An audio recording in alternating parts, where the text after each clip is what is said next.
중국에서 쓰레기 수입을 제한하면서 쓰레기 대란을 겪었는데요. 때문에 쓰레기 전반에 대한 국민들의 관심이 매우 높습니다. 이번 시간에는요, 쓰레기 재활용 문제에 대해서 자원순환사회경제연구소의 홍수열 박사님을 모시고 이야기를 나눠보도록 하겠습니다. 안녕하세요, 네, 안녕하세요. 부장님. 네. 우리나라 재활용률이 매우 높은데요. 이렇게 통계처럼 재활용이 다 된다면 왜 쓰레기가 문제가 되는 걸까요? 일단 우리나라의 재활용률 통계는 착시 효과가 있습니다. 우리나라에서 통계상으로 재활용률을 집계하는 것은 가정에서 재활용품으로 분리 배출된 양을 재활용된 양으로 모두 잡고 있는 거죠. 그런데 재활용품이 재활용시설로 들어가서 재활용되는 과정에서 잔재물로 빠져나가는 양이 굉장히 많습니다. 따라서 실질적으로 재활용되는 양은 분리 배출되는 양보다 훨씬 적은 거죠. 따라서 실질 재활용률은 통계상으로 잡혀 있는 재활용률보다는 훨씬 낮은 거죠. 네, 훨씬 얼마나 낮은 건가요? 그 생활 폐기물의 경우에 그 정부 통계에서는 재활용률이 60%로 잡혀 있습니다. 하지만 정부에서 이번에 올해 그러니까 2018년에 발표한 자원순환 기본계획에 보면요, 생활 폐기물의 실질 재활용률은 36%다 이렇게 되어 있어요. 그러니까 통계상으로 잡혀 있는 재활용률의 60%가 실질 재활용률인 거죠. 알겠습니다. 어떤 통계에서는요, 부부싸움 1위가 음식물 쓰레기를 서로 갖다 버리라는 것 때문에 부부싸움을 많이 한다 그래요. 그렇게 봤는데 사실 온 국민들이 스트레스를 굉장히 많이 받음에도 불구하고 저희는 정말 열심히 재활용을 하고 있거든요. 그럼에도 불구하고 왜 이 문제가 해결되지 않는 걸까요? 그러니까 우리나라 국민들이 그 분리배출에 굉장히 많은 노력을 기울이고 있고 분리배출이 굉장히 양적으로 많이 되는 것은 사실인데요. 그럼에도 불구하고 쓰레기 문제가 발생하는 것은 이제 크게 두 가지 문제로 봐야 됩니다. 첫 번째로는 우리나라가 재활용품 분리배출을 하면서 너무 양적인 성장에 치중을 해왔다는 거죠. 그러면서 분리배출되는 재활용품의 성상의 상태는 굉장히 나빠진 거죠. 그렇기 때문에 분리배출되더라도 재활용되지 않는 쓰레기의 양이 굉장히 많은 거죠.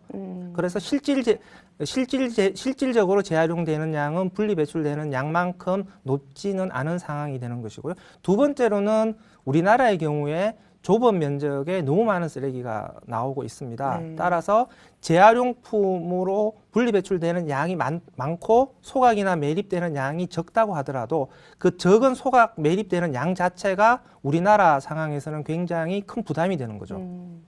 정부가 발표한 폐기물 관리 종합 대책에 따르면 2030년까지 플라스틱 폐기물 발생량을 50% 감축하겠다고 했고요. 또 재활용률을 기존 34%에서 70%까지 2배를 끌어올리겠다고 했는데요. 이게 잘 진행이 되려면 어떤 부분이 선행되어야 될까요? 일단은 지금 정부가 굉장히 야심찬 목표를 제시를 했는데요. 이 수치를 달성하기 위해서는 생산 단계부터 최종 재활용 단계까지 우리나라의 재활용 시스템 전반을 살펴보고 체질 개선을 해야 되는 거죠. 일단 생산 단계에서 생산되는 제품 자체가 재활용이 용이하게 제품이 설계되도록 유도를 해야 될 거고요. 분리배출 단계에서 현재보다는 국민들이 분리배출 기준들을 훨씬 더 잘 지켜야 될 것이고요. 선별과 재활용되는 단계에서는 좀 더 많은 기술 개발들을 통해서 재활용되는 수준들이 좀 높아질 필요가 있는 거죠. 그러니까 조금 더 고부가가치의 재활용이 될 필요가 있는 거죠. 그러면은 저희가 목표를 굉장히 높게 잡고 있는데 제도적으로 더 정책에서 개선돼야 될 부분은 어떤 게 필요할까요? 아무래도 지금보다는 그 행위자들이 조금 더 분리배출에 적극적으로 기여를 할 수 있도록 규제가 조금 더 강화될 필요가 있다라고 생각을 합니다. 저희가 또 열심히 해야 되네요. 네. 일단은 그 국민들보다는 그 생산자들과 유통업체들의 노력들이 우선적으로 필요하다고 생각을 합니다. 생산 단계에서 제품을 생산할 때 좀 더 재활용을 고려한 디자인들이 필요하고요.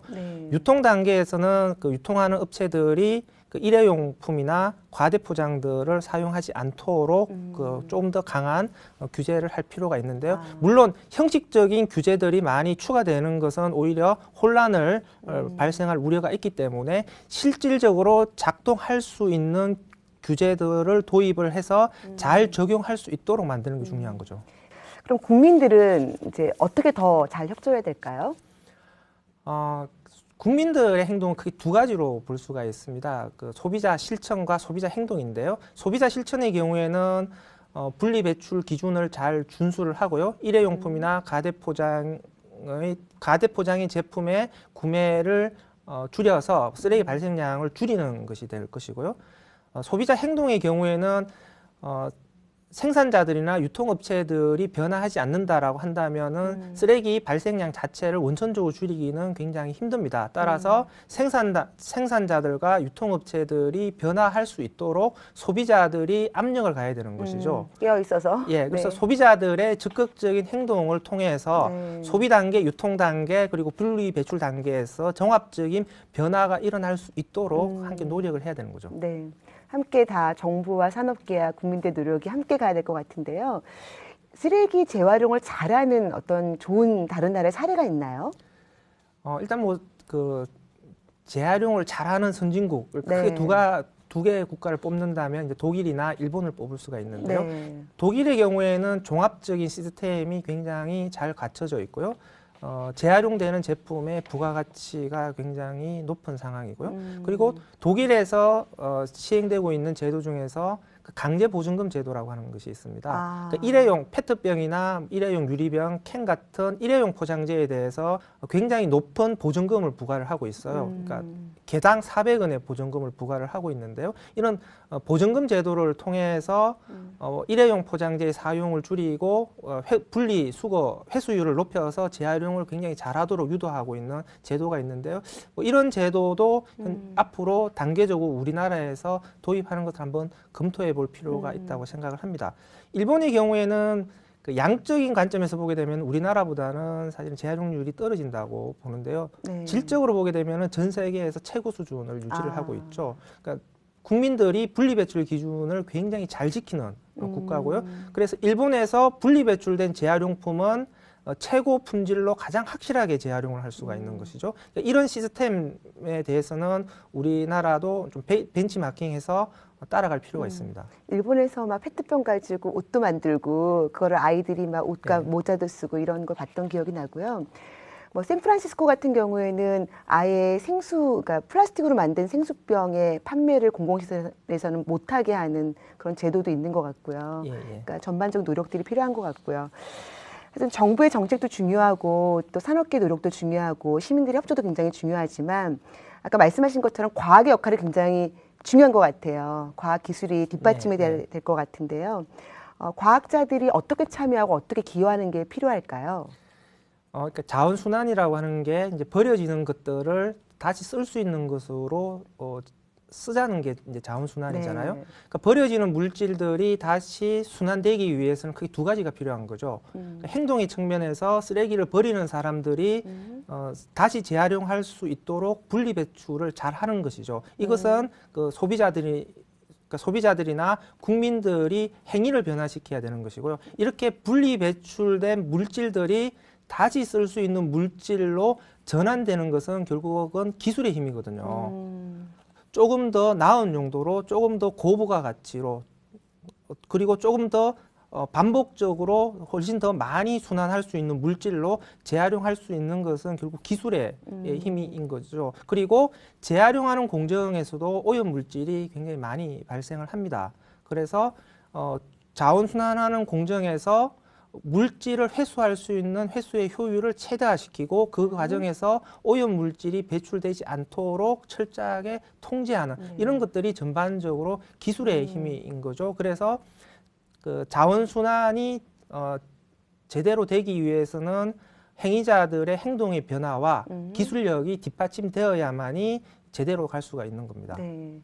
그럼 현재 지금 우리나라에서는 어떤가요? 과학자들이 이 재활용에 얼마만큼 기여를 하고 있다고 보시나요? 그러니까 한국에 쓰레기 문제가 있지 않습니까? 예를 들면은 우리나라는 2005년부터 음식물 쓰레기를 분리 배출했어요. 네. 그러면 분리 배출된 음식물을 매립할 수는 없지 않습니까? 그렇죠. 그럼 분리 배출된 음식물 쓰레기를 사료나 퇴비 혹은 바이오가스로 재활용을 해야 되잖아요. 네. 근데 한국에서 배출된 음식물 쓰레기는 한국만의 고유의 음식물 쓰레기거든요. 외국의 음식물 쓰레기와는 굉장히 전혀 다른 성상을 갖고 있습니다. 따라서 한국에 배출된 이런 음식물 쓰레기를 자원화하는 것은 한국만의 기술이 필요한 거거든요. 네. 그래서 한국에서 음식물 쓰레기를 재활용하기 위해서 분리 배출하는 제도를 정부에서 도입을 했을 때 분리 배출된 음식물 쓰레기가 실질적으로 자원화될 수 있도록 만들어주는 것은 결국은 과학과 기술의 힘인 거죠. 그래서 수많은 시행착오 속에서 한국의 음식물 쓰레기가 자원화될 수 있는 기술 개발들이 꾸준히 이어져 왔다라고 하는 거거든요. 네. 그리고 전기전자 폐기물이 계속 증가를 네. 하고 있고요. 그러면서 전기전자 폐기물 문제를 해결하기 위해서 도시광산이라고 하는 산업들이 일어나고 있지 않습니까? 네. 그랬을 때 전기전자 폐기물을 수거를 해서 해체를 해서 그 전기전자 폐기물에 담겨 있는 굉장히 다양한 종류의 희소 금속들을 추출하는 것은 결국은 기술이거든요. 네. 그래서 보다 많은 양의 많은 종류의 그 금속들을 추출할 수 있는 기술들을 개발하는 것도 결국은 과학인 거거든요. 네. 그러니까 한국의 상황에서 발생하는 다양한 쓰레기의 문제와 관련해서 실질적인 해결책을 제시해 줄 수 있는 것은 결국 과학인 거거든요. 그래서 네. 끊임없이 새로운 기술의 개발이 필요한 거죠. 네. 저희 과학자들이 좀 더 사회적인 책임을 가지고 이 쓰레기 문제 해결에 동참하기 위해서는 어떤 기술이 더 개발되어야 된다고 생각하세요? 일단은 그 과학자들이 그 너무 공학적이고 기술적인 사고에 매몰되면 안 된다고 생각을 합니다. 좀 사회와 호흡할 필요가 있다는 거죠. 그래서 사회적으로 끊임없이 새로운 문제가 발생을 하고 있고요. 이 새롭게 발생하는 문제에 대해서 기술적으로 어떻게 대응할 것인가라고 하는 것은 과학계에서 고민을 해줘야 되는 거죠. 사실 과학이 엄청 발전했잖아요. 첨단 과학을 지금 첨단 과학 얘기를 많이 하고 있는데 쓰레기 문제는 하나도 해결되지 않았고 더 심각해지고 더 어렵잖아요. 그리고 주부들도 굉장히 힘들어요. 되게 불편한 게 많고요. 그래서 근본적인 노력을 하겠지만 좀 더 효율적으로 좀 처리되는 방식들이 필요하지 않을까 싶은 생각이 들고요. 오늘 좋은 말씀 많이 해주셨는데 마지막으로 이 쓰레기와 자원순환에 관련돼서 꼭 하시고 싶으신 말씀이 있으시다면 어떤 게 있으실까요? 지금 뭐 일회용품 규제를 둘러싸고도 굉장히 많은 혼란과 네. 불만들이 제기가 되고 있는데요. 네. 결국은 쓰레기 문제라고 하는 것은 인간이 조금 더 편리하게 살고자 하기 때문에 발생을 하는 거거든요. 그렇죠. 네. 쓰레기 문제 해결을 하기 위해서는 조금 더 불편해질 수밖에 없는 것이죠. 따라서 좀 불편함을 감수하는 그 인식과 태도의 전환이 필요하다고 생각을 합니다. 쓰레기는 계속 발생되고 누적됩니다. 우선은 발생 자체를 줄이는 것이 제일 중요하고요.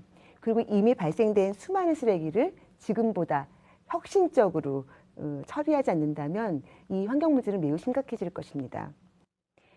이 쓰레기 문제 해결을 위해서는 정부의 정책뿐만 아니라 시민들의 적극적인 실천과 행동이 중요합니다. 뿐만 아니라 국민과 환경을 위한 과학자들의 기술 개발이 매우 중요합니다. 오늘 함께 해주셔서 감사드립니다, 소장님. 네.